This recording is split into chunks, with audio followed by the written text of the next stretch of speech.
G'day, mate.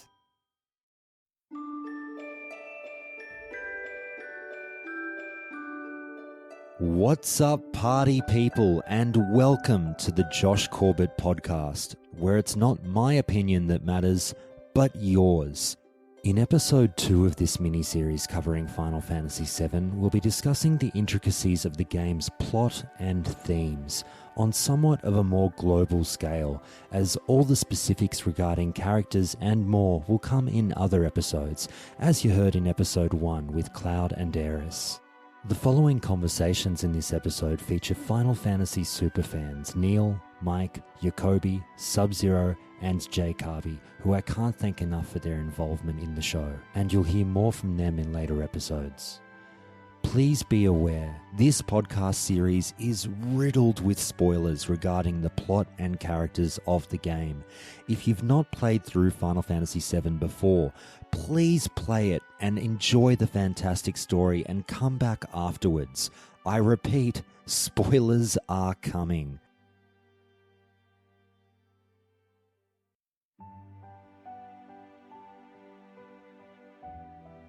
Final Fantasy as a franchise began bucking the trend of the somewhat simplistic JRPG plots we had known to that point with the 6th entry in the series, as we saw a bit more than save the crystals, save the world.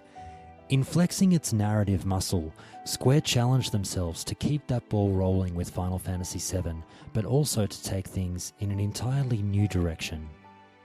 Character designer Tetsuya Nomura. The very first thing that I thought about when designing the world of Final Fantasy VII was that I wanted it to be different from the typical high fantasy where you have a bad guy up in a castle. I wanted the bad guy to be in a normal building, just an office building. The story is so relatable. I mean, you're talking about big-ass corporations against the world/environment. I mean, you can't get more relatable than that. I thought it totally worked. You know, you'd had all the other Final Fantasies. It's, you know, real hard fantasy. But I think the steampunk and cyberpunk, both worked really well. You know, I'm a huge fan of other cyberpunk type settings like Snatcher, Blade Runner, and things like that. It was a really nice change of pace. It allowed the storyline to develop really in a different way. This mega corporations literally sucking the life out of the planet. It just worked really well, and it allowed them to do things they hadn't done before. The combination of facing off against a corporation, along with the steampunk tone, laid the platform for the most expansive tale the franchise had told yet. The game's story obviously developed over time though, throwing in wrinkle after wrinkle, which actually made it somewhat complicated for its time, but ultimately wound up being a story that ranks highly for gamers to this day. But there are also a lot of these other high-impact plot points, like you race to the top of Shinra Tower, you get to the top, you get out of jail, then the president's dead. Like, what? It's so weird. And then you have that, oh, okay, so Sephiroth's back, and this to me was my first big story impact in Final Fantasy VII, and it really shook me. Like, oh shit, okay, I thought I was doing this, but now we're going over there. What's going on? It was pretty cool. I mean, right now I'd put it as probably normal for RPGs, but back then I don't think something of this scale had really been done. I mean, this was really groundbreaking. I mean, Final Fantasy VI was right up there. Chrono Trigger was right up there too, but I mean, those are top tier games. So this was right there at the cutting edge. And I think looking back, I feel it's just right. I don't think it's too complex. You know, a few playthroughs, you get it. And, obviously you don't see all of the cutscenes in your first couple of playthroughs either. There are some that you may never see, but I think it all comes together and it feels just right. The party starts their adventure in the bleak city of Midgar, where Shinra has set up headquarters and developed the city in a way that distinctly separates the wealthy from the poor. The game keeps the player in this setting for quite some time in the opening, before releasing the party into the wider world. Kicking around Midgar, when you finally get out, and it's like, oh, now there's a world map. Like, this is amazing, and I'm still on disc one. What the heck? I thought it worked great. Now, nowadays I think, yeah, it's a little slow, especially the wall market piece of it. I just kind of get tired of that. But back then it was awesome. I think it's also a perspective thing, right? Like what games you played before playing Final Fantasy VII for the first. I mean, I played some light RPGs before that, so to me, the game was Midgar until I left. So it didn't feel really long, or like, especially since towards the end, there's high impact moment. Once outside of Midgar, the game takes time to show off the world that the characters inhabit, a world that we're trying to save. In visiting a vast number of locales, we also get to see the homes of the characters, as Square uses the exploration as another way to reveal the backstories of the party members. I love that method of storytelling anyway. I love flashbacks. I love origin stories. My favorite Dark Tower book is Wizard in Glass, which is a full backstory that most people hated because the main storyline didn't move forward. But I like knowing where the character is now and then finding out how they get there. I mean, that's a personal thing. Not everyone's going to like that, but there's so much about this game that just fires on all cylinders for me, and that's definitely one of the points of storytelling that really hits home with. My appreciation of character writing has really evolved since 1997. Like when I was a kid, I was really like an action gamer. Like I played action games, but and to me, RPGs were kind of slow, and I like the power gaming aspect of them.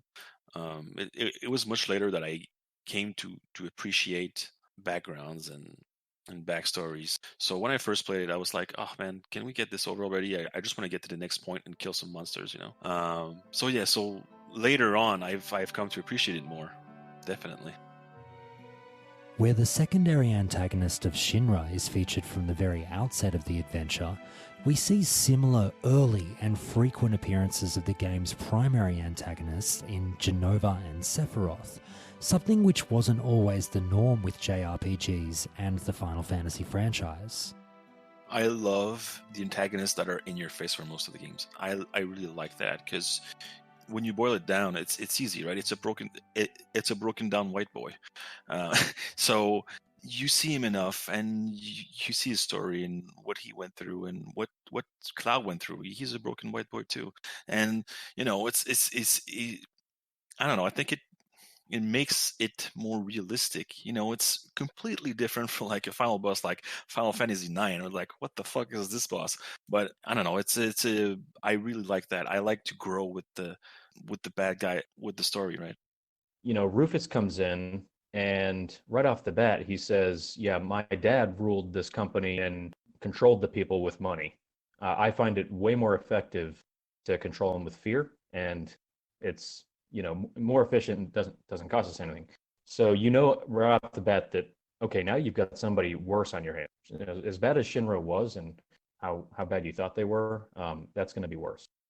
But the way they've got Sephiroth being introduced early allows the player to kind of grow and learn about Sephiroth over the course of the game, which makes the ending and makes Eris's death and a lot of those big plot points hit a lot harder, because you've spent a lot of time with Sephiroth at that point. And just having the two antagonists is just makes the story more exciting. A lot more things are going on, a lot more things you got to pay attention to. So I thought that was a lot of fun. In looking to defeat Jenova, Sephiroth, and Shinra, the player's ultimate goal was to take down these foes in order to save the planet. The game's devs were sure to place many moments and dialogue in the game that reminded them of this fact, in case they had become sidetracked. I don't think it was as much about saving the planet for me in the beginning, because you're mostly going against this evil corporation, Shinra. And the first time I think I felt like I was really affected was when you see the Sector 7 plate come down and all those people were killed. That's not really about saving the planet. That's just, this is a terrible company run by awful people. And I don't think the saving the planet aspect really came in until you get to Cosmo Canyon, and you just kind of see the big picture and have a talk with Bugenhagen, who goes into how the life stream works, how souls are returned to the planet, and what is, sorry, Mako energy. I know it's Mako, but old habits die hard. And realizing this materia you've been using is the crystallized form of, people's soul energy, and Shinra's just been sucking it out and using it. That's when that really, I think, came to be real to me.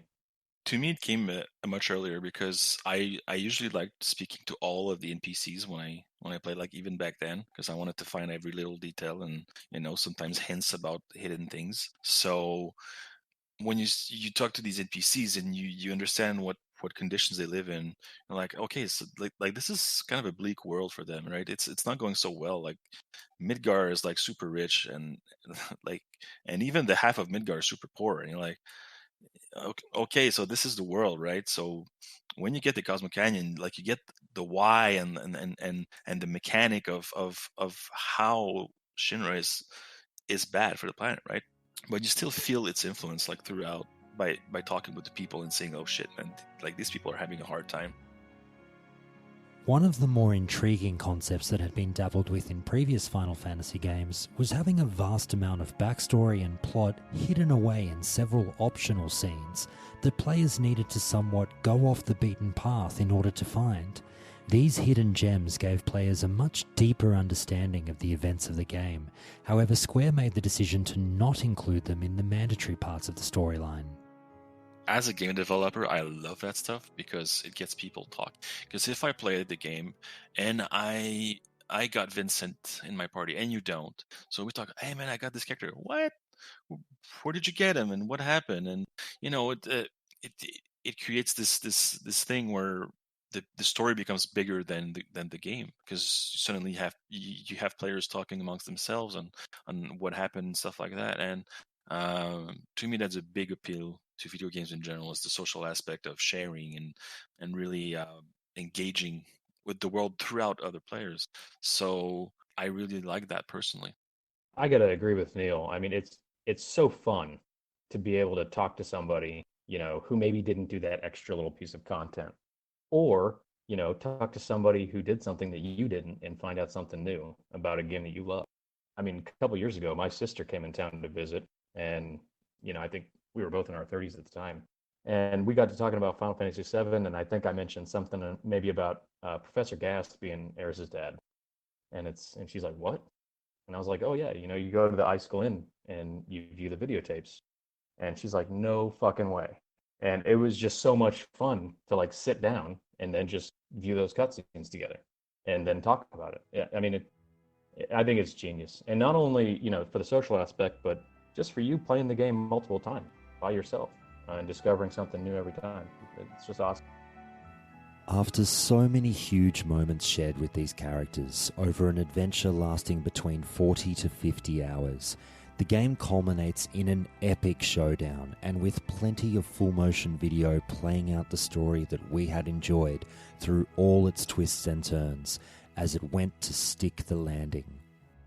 To me, I was a bit disappointed because there's this big backstory about ancients and Genova and all these people, and once everything gets destroyed, and like, okay, so that's it, and we'll never talk about this again. And like, okay, I don't know.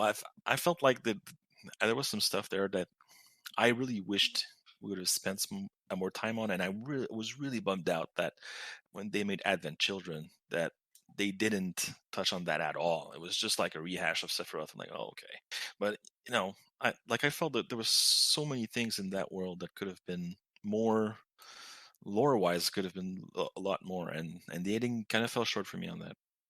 Well, it was only recently that I realized that the little tendrils that come out at the end is really Eris kind of channeling the life stream in order to assist Holy in doing its job to wipe Meteor out. For the longest time, my interpretation was, especially I think it was one of the characters in the airship, when they're seeing Meteor come down and they see Holy come at it, they are confused and they say, so Holy seems to be helping Meteor. And the way I took that was Meteor has come to destroy the number one threat to the Earth, and Holy is intending to protect the Earth, and both of that is to wipe out humanity. So I always thought that the end was, humanity is destroyed, so everyone's dead except Red 13. Obviously, you see 500 years later in the epilogue, but I mean that's kind of how I took it. So I don't really feel like it really resolved any of the characters for me, except for Red 13, who you see at the end, because I just assumed everybody was dead. I see what you guys are saying. I know in the moment as a teenager, I was highly satisfied with what I saw. I mean, probably maybe lending more to the cutscenes and being blown away by the technology that I was seeing at the time. But also, just purely plot-wise, I feel like, Cloud somewhat had a decent resolution to his whole needing to put down Sephiroth in a way in terms of tying off his own identity. Eris got some, as you say, you feel like Eris got a bit of airtime there with the notion being put forward that it was her directing the live stream, so that's another resolution for her. Red 13 definitely, and I guess you could argue, Barrett ultimately, if you go down the path of what goal was Barrett really chasing at the end of the day, was it revenge or actually the saving of the planet?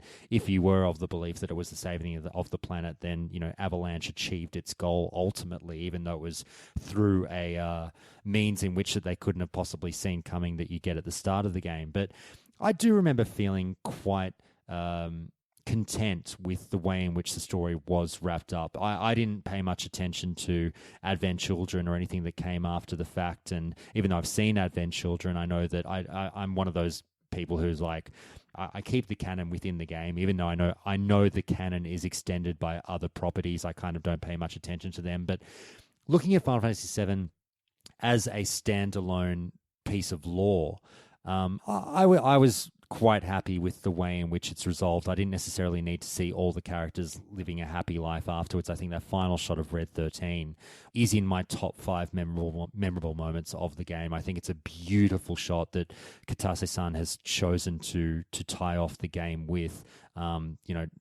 albeit also featuring one of my favorite characters from the game. So that's the cherry on top.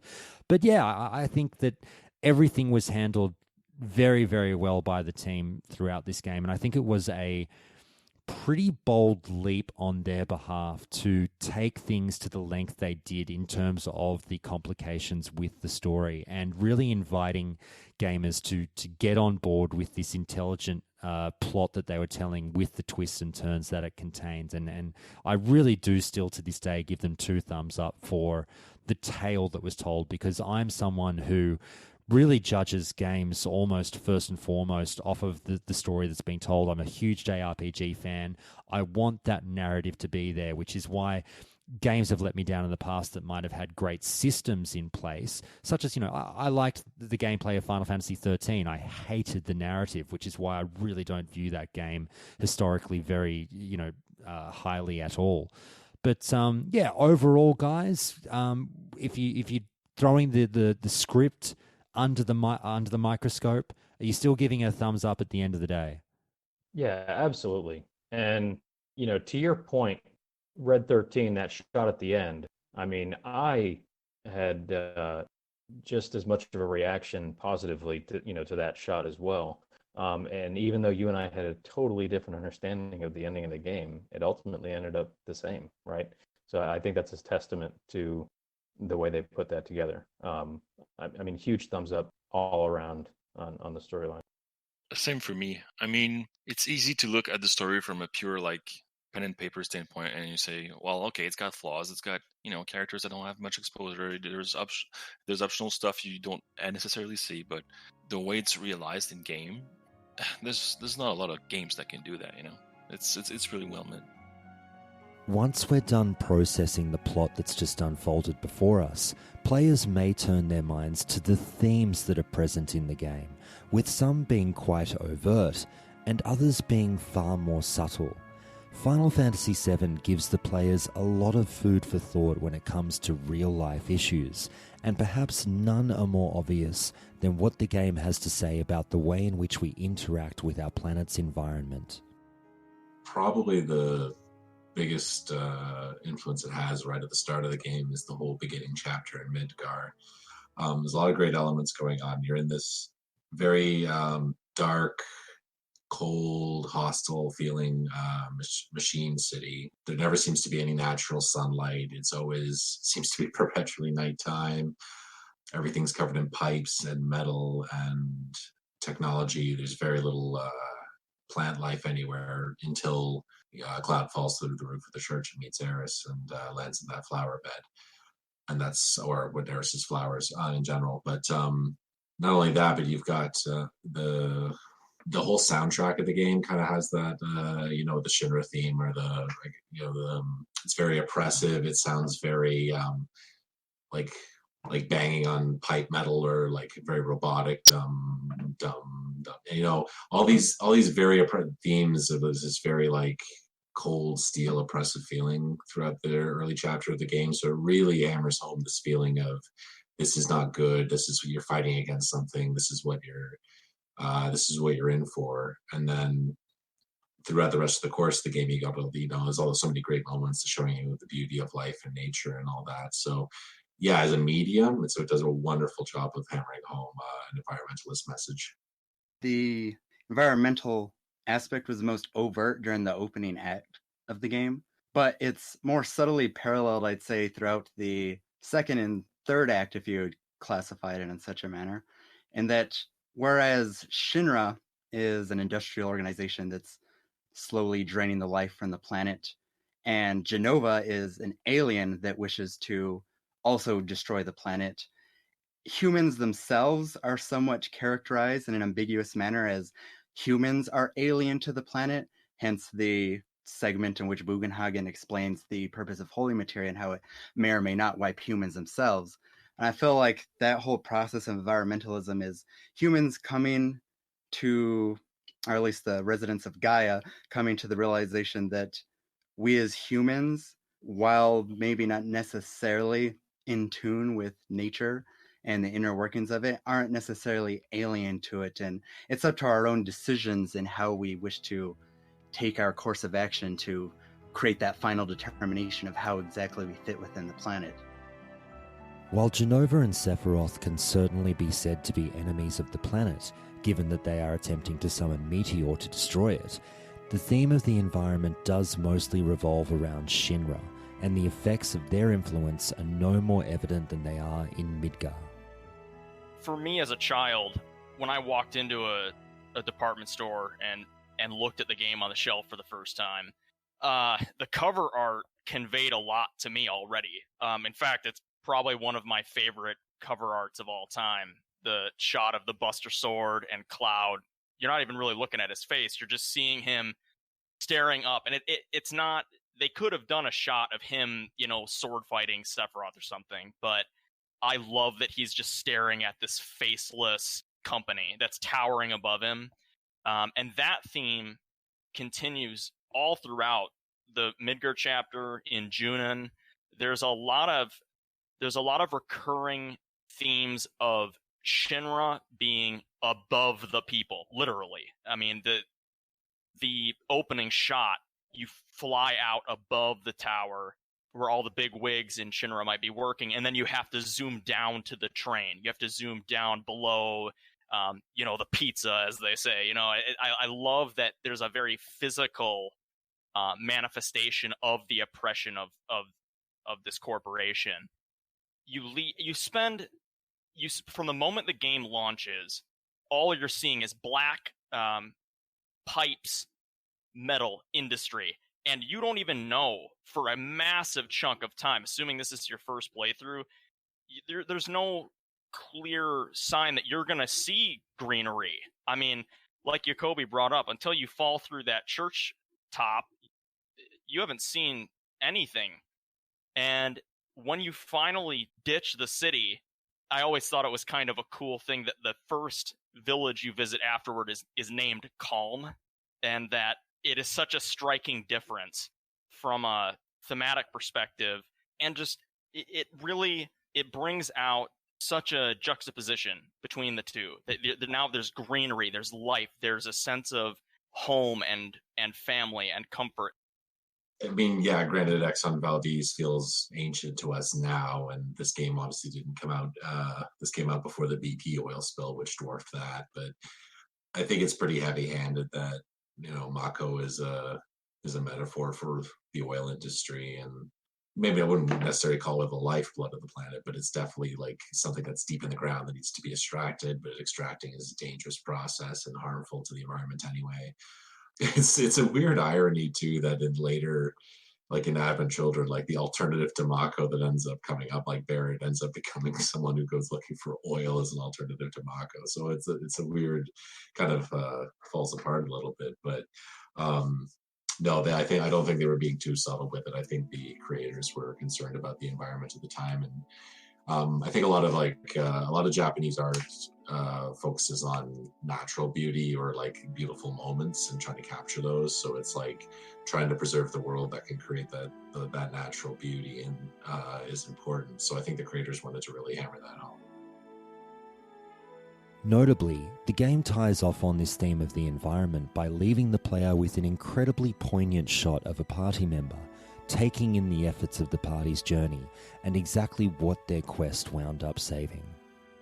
I liked it a lot because it's the whole question of like, what you're working on, what you're fighting for, and this huge devastating meteor versus the planet conflict, and then the life stream having to come in, and you're kind of wondering, was it enough? But 500 years later, it's a very different looking Midgar covered in grass and plant life, but I think it really hammers home the topic of, or the subject of, life goes on, or life will find a way no matter what. So there is hope. It's a different kind of hope. It may not be the type of hope you envision for the characters or trying to imagine what the future would look like yourselves, but life will continue on in this world no matter what. I echo that the last shot really is a statement of life finds a way. There's no question about that. And also one thing I wanted to add is that I think it was an awesome touch by the creators that this fuel that they're sucking out of the planet isn't just a thing like oil or coal or whatever, but that Mako energy is sucking the life stream out of the planet. I'm in love with the cinematic in Bugenhagen's observatory where he teaches the party about, sort of the circle of life of this game's universe. And I just think it's a incredible tie-in that this energy that Shinra is utilizing is literally the life force of the planet. Quickly regarding Bugenhagen, there's one of my favorite quotes in the game is on the airship, in which he states he loves the smell of machinery and that it represents the greatness and the knowledge of wisdom of man, and equally as much as he also enjoys the smell of nature and what it represents.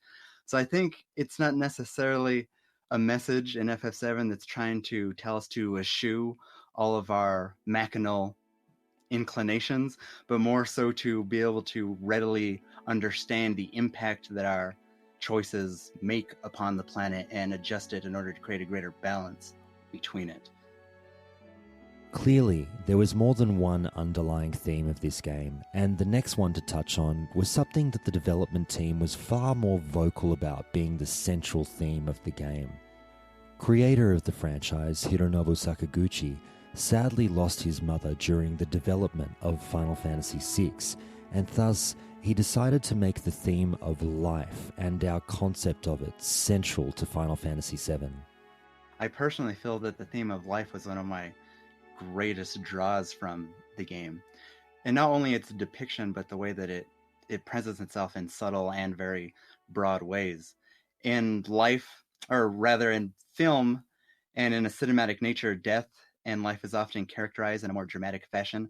Those that pass may get a passing monologue to those in order to spur on their motivation for the future. But in real life, more often, those that pass often don't get to say goodbye, and we don't always have a sense of closure. And I feel like that was very well executed in that both with Aerith and, say, Zack, the passing of them was both unexpected and filled without resolution, and sort of leaves both the characters and you as a player empty. And I personally really enjoyed that. Fellas, well done. No death will be as impactful ever. I mean, I have yet to find any product that has made me feel that way. I mean, many a night I have listened to her theme and shed a tear or two or 20. You know, it's as good as it gets, and they make her feel like family. It is a real loss, and I also really appreciate the almost the, if you want to say it, the icing on the cake moment of also getting to bury her. I just think it's an incredible segment. I mean, with the Genova fight, and I adore that they continue to play her theme throughout the fight. It's a perfect moment in gaming. And I would make a strong suggestion that it is the most iconic moment in gaming history. Not to go too much on the Aerith point, but like, it's important that the game devs wanted to hit that home, the themes of life and death, that they really included the death of a main character to help drive that point home. And I think the reason they did that is because you don't feel it without having that sense of something missing, feeling of emptiness and the pointlessness and the regret and the grief. It's not there until it's gone, if you know, and that you need to have sort of that hard spike in order to really kick it into you, because it really makes you, in contrast, appreciate the value of life in the face of death and tragedy. Which, in another way, you know, you can compare that to before with the environment. You can appreciate the value of greenness and nature and life, and in the face of cold, oppressive Midgar and Shinra. So no, I think they did a really good job with that. Players of Final Fantasy VII can actually count themselves lucky that they didn't lose more of the cast to a grim fate, as game director Yoshinori Kitase and lead writer Kazushige Najima were planning another grisly moment even after the dagger to the heart that was the loss of Aerith. Tetsuya Nomura. Okay, so maybe I did kill Aerith, but if I hadn't stopped the others, in the second half of the game, in the scene where they parachute into Midgar, they were planning to kill everyone off but the final three characters the player chooses for the end game. Kitase-san and Najima-san were all excited about this. I was the one who said no way and stopped them. Ugh, I would have hated it. Not because, oh, boo-hoo, you know, my friends died, but I actually think from an artistic perspective that would have been a pretty bad decision, because that would leave it open to wiping. All characters would have to be able to be killed at that point, because it would be up to player choice who survived and who didn't, which means you wouldn't have gotten the right kind of cinematic opportunity to mourn this loss. They would have had to make some generic dialogue that would have worked for whoever you ended up letting go, and I think they made the right choice in having a select few deaths, but then allow those deaths to be highly scripted, highly cinematic, deeply impactful. I mean, I know who can talk about death in Final Fantasy without just constantly beating the Aerith scene to death, but I mean, that moment was frankly fourth wall breaking. I mean, for a lot of us as kids, I mean, I'll speak for myself. That was the first major death I experienced in my life, and it happened to be a virtual person. But I mean, I mourned that death, and I'm sure I'm echoing many of the listeners right now. I mean, that was a real moment in my life. I think it's really interesting. I didn't know that the developers were planning that. It's I probably would have liked it a little bit from just a mechanical perspective, because it would have added a weird different kind of replayability to the game, and there's that there would have been that strategy of like, oh, who's the best final three mechanic, who can do the most damage, blah blah blah, all that stuff. But from a narrative perspective, that's really terrible, because not only do you lose, the storytelling of all these characters, that kind of instills a weird sub theory of the right to choose who lives and who dies, and like who has the authority to make those decisions, which is not personally a great thing I'm a fan of there. But also, I think it's important that it was Eris, because she is like this embodiment of the life and the purity and the natural and the goodness of the world. So losing her is what hits the hardest. If we lost Barrett, it would have hurt and it would have been sad, but I don't think it has the same weight, because his character doesn't represent the same themes, even though he's an environmental fighter. Or if we lost Tifa, we would have been also devastated, and I think there's that heavy romance link to Cloud. So, but I think that's what it would focus on, like the losing a loved one rather than losing someone who's a representative of the metaphor of the planet. So it's probably a good thing it was just Eris in the long run. But yeah, no, I wouldn't mind playing that alternate version. That could be interesting. Yes, I happen to feel the same way as Sub-Zero primarily, and that it may have disrupted some of the pacing, and over a period of time, I would say that the deaths would have been less impactful, simply because we wouldn't have as much of humans adapt to the situation, and as characters began to die, I feel you would simply come to accept it, as opposed to the other characters, such as Aerith, in which you had a very strong attachment and it was a more singular instance. While that was kind of contrasted with the deaths of the Avalanche members, in which, while I'm quite sure many didn't feel as strong about it, I personally was incredibly sad at the time, especially as a small child. And especially the thought of Marlene having possibly been dead and killed, and Barrett's reaction to it really impacted me.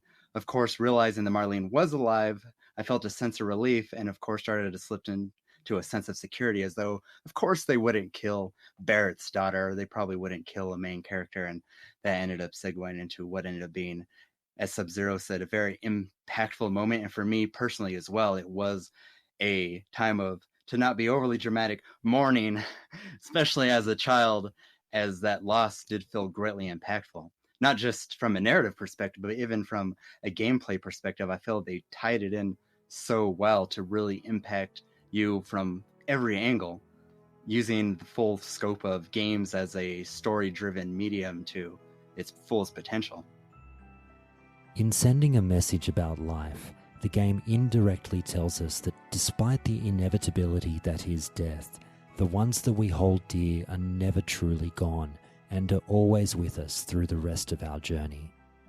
Yeah, I personally feel like the act of mourning is somewhat relieving, and that the way that they represented the life cycle within the world of Gaia was very well done, and sort of gives a sense of relief, I suppose, to those even in the real world, to understand that even if it's not a literal glowing goo filled with the souls of the dead, that our actions, our impact in our lives carries on a certain weight that continues on and affects those around us, and perhaps infinitely into the future. It's a part of this very big and unknowable cycle that we constantly seek to understand. And I really enjoyed the way that they presented it. And it did help me personally, especially as a child, to sort of learn and come to grips with that ideology. And I think it probably was the same for many others as well. Yeah, I felt like after that death, despite the fact that she was physically gone, there is a real, taint is the wrong word, but a flavoring of the journey going forward from that moment. That is a bookmarked change in the entire frame of mind of the journey going forward. Now it's not just for the planet, it's almost for Aerith too. And that goes forward with you.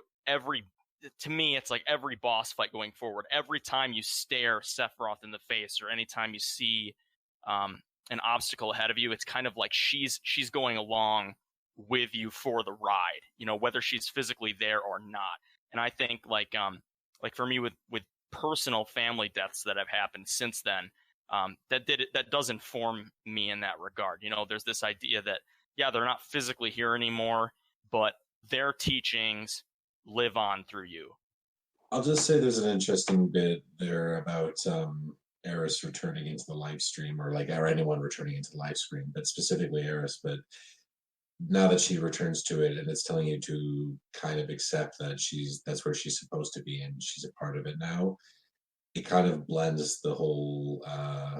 You're doing it for you're finishing this fight for Eris, but you're also finishing it for the planet, and they're one and the same. It kind of wants to hit that point home. It's almost like that Homer Simpson's photos at work, you know, do it for her. And like doing it for her is both doing it for Eris and the planet. And there's the overlap between the two is really similar.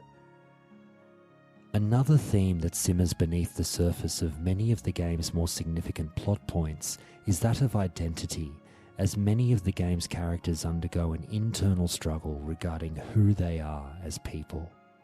I feel like the identity aspect is one of the hardest hitting points for me personally, and that we as humans constantly struggle with who we are, who we wish to be, who we think we are. And while, as you said, it's most overtly characterized of Cloud and his projection of his ideal self initially, and then his realization and acceptance of his true self, you do see it in Tifa and her desire to be more forthcoming and to be more caring towards others, and eventually taking the steps necessary to accomplish that. Red 13 and Nanaki and his sort of dismissal of his father and what he thought he represented, and then coming to accept who his father was, and him as a legacy of his father, taking up the mantle of warrior to protect Cosmo Canyon and of course the planet. Barrett, they each struggle and have certain aspects of their self that they think they wish to be, and ultimately over the course of the events come to realize who they truly are and who they truly should be or want to be in the world, in order to make this positive impact that they initially thought that they were accomplishing. And that whole sequence of analyzing each individual character and the overarching story as a whole just really helped me also identify and learn how I should think about myself and others around me and their own journey as they try to find their own identities. For me, Barrett's story and Red 13's were interesting, kind of for different reasons. I don't know how you guys felt, but Barrett to me felt a little more iffy.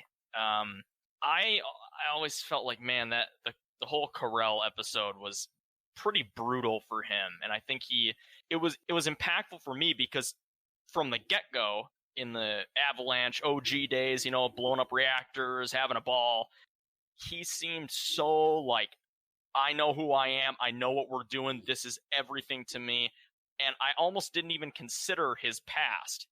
And then there's this striking, you know, reevaluation of his character when you get to his hometown. And I love that they can throw that into the mix in the middle of the narrative, and I thought his arc was particularly interesting because it's not an easy one to navigate. And then also Red 13 was just fantastic because as much as we all want to just be independent and self-actualize, you know, part of us are where we came from and our legacy and our heritage. And his arc with his father, you know, you can see that there's a part of him that's defeated almost. He's accepted some element of hereditary defeat, and he's not holding his head up high as much as he should until you see the completion of that arc. But yeah, those stand out to me as great identity pieces. It's sort of that manifest destiny is not the right word, but it's you are what you make of yourself kind of thing. If you're constantly chasing this ideal to be someone you're not, or trying to emulate someone else's life, it's always going to be a shallow copy of it. It's never going to quite be the same. You know, my girlfriend was looking at something on Instagram this morning about this woman who was spending thousands on plastic surgery to look like Ivanka Trump, of all things. And it's like, okay, but you know, she's putting someone up on a pedestal and trying to emulate them 100% to the point of even trying to look like them and absorb them. But it's so hollow and empty, and it's never going to be the same as actualizing your own life and trying to attain your own goals and be who you really want to be. It's not something I've ever related to personally, because I've always rejected, all my life I've always rejected kind of trying to emulate other people. I've always been trying to figure out who I am, but I know it clicks with a lot of other people, and I think it is a really strong, important message to take from the game. One thing I've been wondering is, with the remake coming, I truly feel that this is a theme that will be really, I want to say, like, embraced by gamers in 2020 versus the way in which it was in 1997. Not to say it was, dismissed in 1997, but seemed to be, not an afterthought, but a little bit more under the surface and not sort of thought about in a critical way that like we're talking about right now. I feel like the way in which the industry's exploded, the amount of people that are playing games now, I feel like Cloud and his story and the concept of identity, and just latching on to, being who you are as opposed to, as you say, being someone you're not, is really something that will call out to modern gamers. Do you feel that way? Yes, absolutely. I happen to feel that as we progress as a society, our ability to understand ourselves and understand others is slowly growing. And as you stated, that theme itself, while present in the original, perhaps didn't get as much attention, if not directly, as it would now, especially as we slowly come to accept others and learn to accept ourselves, as well as the benefit of doing so, and it has in society. They really have a strong opportunity to nail that point home in a manner that can resonate with the whole generation as well as past generations, and hopefully have a very positive impact on people's own mental perceptions of themselves and others around them. And I'm personally really excited to see how they go about tackling the theme of identity with all of these intricate details that they're able to add with modern technology and storytelling methods. More themes that warrant discussion are that of family and the past, as much of the journey is spent pushing characters to overcome hurdles from their past that have held back their own personal development. Yeah, I feel like the family aspect is very intriguing. Cloud's various issues and psychosis, and especially as a child, his desire to get into fights and his loner attitude could be related to perhaps unstable family life. His father is never mentioned explicitly within the remake, with FF7, which is quite interesting to me. You have the dynamic of, course, the perverse representation of family through Sephiroth and Genova, who, while not his birth mother sort of represents a alien, a sort of creature that's taken hold of Sephiroth's identity and who he sees as his progenitor, I suppose. And all throughout FF7, as each character slowly comes to grips with their own loss, and as Jacoby said, they have their own found family with each other, I'd say as well. You really sort of comprehend what it means to be a family and how important family is to you as an individual, to your identity, to your interactions with others, and your progression as a person throughout life. And they really hit that pretty hard with so many different subtle and overt points throughout the game that it is a very important theme that I enjoy.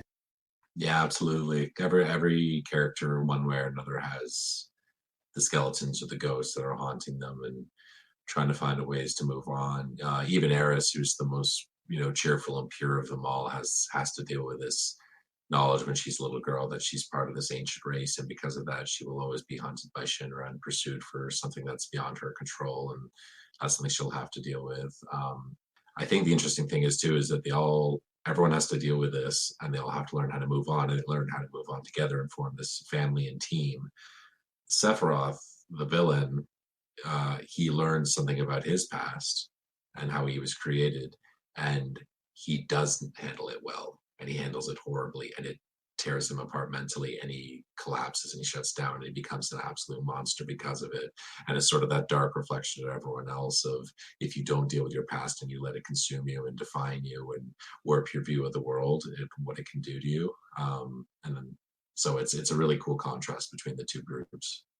If you look at how the characters handle their past, if they were left to their own mind, their own devices, and their own family legacy, that wouldn't have been enough. But through joining the party, they come to much better ends. Whereas, a great point made was that Sephiroth finds out something about his past, but he is alone in that journey, and he spirals downward. And we see the opposite happen. Every step of the way, every new character that joins the party, we see them and walk with them through the demon of their past and come out on top. Each character, as they go through their journey, they realize that together they're able to overcome their past. It demonstrates the importance of realizing your mistakes in the past. One particular moment, having recently played through FF7, was Sid to me and his aggression towards Shara and the way he treats her for what he perceives as her mistake in the past, and his transition to understanding the value that she had and the fact that she was ultimately right. And he quickly shifts to respect her and actually seems to value her input from that moment on. And I think it's important that rather than holding on, or demonstrates rather than holding on to grudges or letting these past events define us, we must overcome them, and as quickly as we can move forward and actually progress and do something meaningful rather than allowing it to hold us back. The final notable theme of the game to some is the portrayal of corporate growth and/or corporate greed. Shinra has clearly grown into so much more than just an electric power company and has such a large impact in the lives of everyone in Gaia. Yeah, capitalism bad, boo. Seize the means of production, rise up. I'm kidding. I just funny. Definitely its own the evil capital. It definitely, big bad corporation is something we're kind of feeling a lot of these days. I mean, I'm not a total commie, but it definitely instills that sort of feeling of what corporate greed going too far. Like if there's no limit on how much is too much and how much to take, and how much, if the profit is always the constant drive, then you lose your ethical value. I mean, Shinra is like mustache or twirlingly evil. It's like, we'll drop the plate on the pores and that'll show them. And it's inconceivable, but it definitely is kind of that, it's leaning on that theme quite heavily. Yeah, I happen to think that whole aspect is kind of dual-sided, because a lot of the events that transpire, and of course, Shinra itself is the antagonist, if not the only antagonist. There's others, and a lot of the negative consequences of the planet is wrought via Shinra. However, a lot of the end game circumstances that sort of propels the heroes towards victory is also wrought by Shinra and their technology. They're able to destroy the weapons. Even Barrett comments on how he can't help but respect Rufus and the Shinra's actions in the face of this crisis. And I think it's sort of meant to just display that any organism that seeks to grow and expand itself will ultimately do so at the expense of those around it, and any corporate entity as an organism will proceed to do the same, just as Genova did, just as Sephiroth did. And while that's not necessarily a bad thing and there are benefits to it, the Cetra themselves would, as far as we could tell, migrate between planets, or at least on Gaia. They would sort of commune with it and try to enhance it and learn from it. We can see the corporatism aspect as a detriment to society, but also view it as simply a caution in how it proceeds, rather than, in my personal opinion, a complete statement of negativity towards it. Shinra is very, very obviously just like we said, like the mustache twirling evil man upstairs, and you can see that even in ways that maybe aren't, it's obvious with the people in the slums how terrible Shinra's effects can be. But I even just think of scenes like when you're in Junon and you're about to ascend and you have to ride the dolphin, and I always sit there thinking, man, how much more beautiful would this be if there wasn't a giant cannon blocking my view? Like there's something to that. Like even in the peripheral effects of Shinra, there's this, you go to all these beautiful locales, and just when you're starting to fall in love with it, there's a damn reactor in the background. And I think that does start to hit home more after you leave Midgar. You feel like you finally moved past this to literal green pastures and chocobos running through the pastures, and then every once in a while there's Shinra again, and wherever they are, people are most definitely not having as good of a time as they could be. Final Fantasy VII gives rise to so much food for thought, from the themes that you've just heard about to a number of other interpretations held by players over the years. One thing I found very cool about a traditional, like a fantasy story like this, who's trying to tell a story of heroes saving, they're not saving the land, they're not saving the kingdom, they're not saving the world, they are saving the planet. And that has hit home a lot. They're saving a planet. And especially through after Cid's arc is completed and we see literally the planet is a living thing. It is a little rock in space that needs to be cared for and protected. That really hits home the environmental message. It's not a lot of other fantasy or even maybe not science fiction, but saving the world is sort of just the over-encompassing metaphor, but they really hit home the word saving the planet, and I think that's very interesting for the game. No one else touched on this before, but I think another thing that the game interestingly hits on is the expression of one man's terrorist is another man's freedom fighter. Which is really interesting because this game came out in 97, and I kind of wonder if this game had come out a few years later, around 2001, 2002, if there might have been some editing in the States, or, the political climate was a little different then, so maybe there might have, things might have changed a little bit. Now we're getting the remake, and we're talking about it years later, but I think the game really wants to hit that home that, people will go to extreme actions for what they believe in, and it's just a sort of a matter of perspective sometimes. And lastly, one thing I find super interesting about Final Fantasy VII is that it hits on almost all of the 7 major conflicts in literature. We've got person versus person, interhuman conflict, the person versus their self and their internal struggles, struggling against fates and natural, sort of the natural overall force of destiny. Nature is usually on the side of the party in this, but they are struggling against it at some point. It is wild and uncontrollable. They're struggling against the society they live in, the oppression of Shinra and the control that they have to deal with. Struggling against the person versus the unknown and extraterrestrial, Genova, this strange thing from outer space that's left its mark on the world, and the unknown alienness of it all. And then person versus technology and machinery. Again, like the party's usually on the side of nature. So I think it's really cool. A game, most games will usually touch on a few of them at some point or another, or stories do. But it's really cool that Final Fantasy VII seems to hit across the whole spectrum there. I think that's really cool. With the Final Fantasy VII Remake, the narrative and themes of the game can now be told in an entirely new way with modern graphics, voice acting, and the larger scale available to the devs.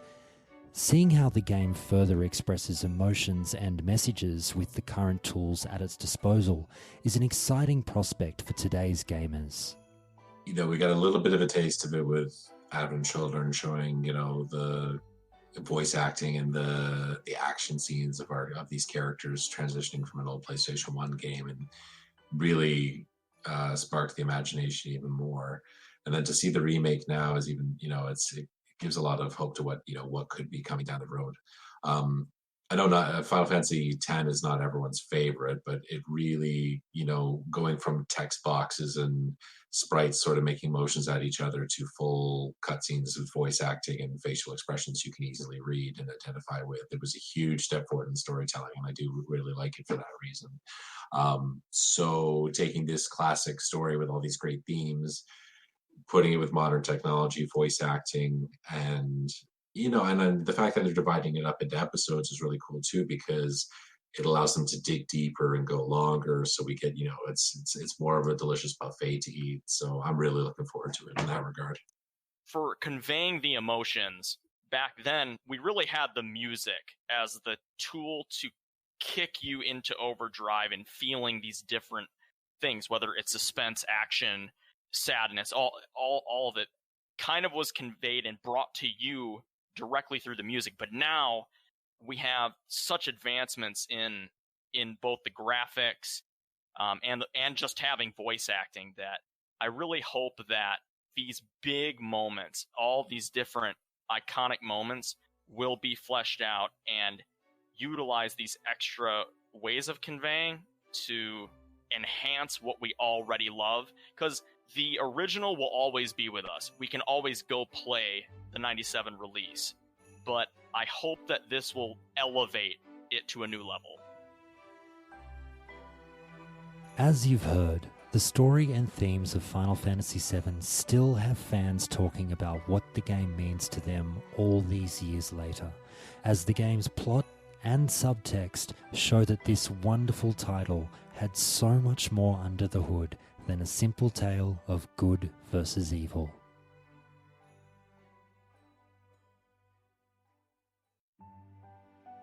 Thank you for listening to this episode of the Josh Corbett Podcast. If you liked what you heard, then please do continue on to the next episode of this series as we continue to discuss arguably the greatest JRPG experience ever made in Final Fantasy VII. My pleasures, Dad. You can find me on Twitch, ZBAPOC.